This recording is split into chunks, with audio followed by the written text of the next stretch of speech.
Hi, I'm Carrie from the Toft Alpaca shop, and in this video I'm going to be showing you how to do Swiss darning. It's also called the duplicate stitch, and it's a form of embroidery that it looks like a knitting stitch. So let's have a look at the video. This video is all about Swiss darning. So I've just knitted a little square here of stocking stitch, and I've already done a little bit of Swiss darning. As I said in the introduction, it's like embroidery. You're making a duplicate knitting stitch. So if you're doing a lovely intarsia piece of work and you've just got a couple of little stitches here and there on each row, instead of just having one knit stitch in that particular colour, you could go back afterwards and do a little bit of Swiss darning. It's also quite nice if you perhaps knitting something quite small and you wanted to go back afterwards and do a little intricate design. I'm just doing some random little bits here just to show you. So I've got my needle and thread. As you can see on the back here, I've literally just left myself a bit of a tail, because as you do the Swiss darning it will fasten it off and then you can sew that back in later. So with Swiss darning you're always working from right to left. It just makes it far more simple and much easier to do. So if you can just see the little V's here of your knitting stitches, there's one, there's the other. So I'm going to make this stitch a little duplicate.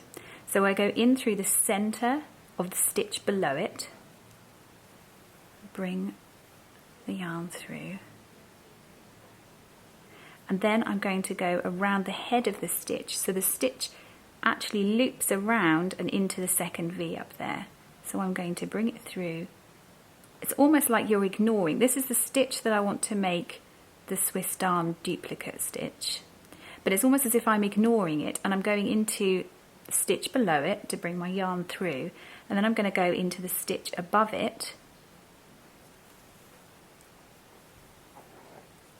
There we go. Pull it through nice and gently. Now when you are doing Swiss darning you do need to be quite gentle. You could always pull it afterwards, but you need to be quite gentle. And then I'm going to go back in through the centre where I originally went in, and I've managed to catch the cast off edge of my, there we are, that's better. And there you are. There's a little V, which is your Swiss darning. So I'm going to go along and do another stitch. Let's go along here, in through the centre. Ignore that middle stitch there, and around the head, so around the, through the next stitch up, and back in through the centre. And again, there's a little V. There you go, let's just do one more. So in through the centre of the stitch below, around the head of the stitch, which is in effect in the stitch above, and then back in through the centre where we originally came through.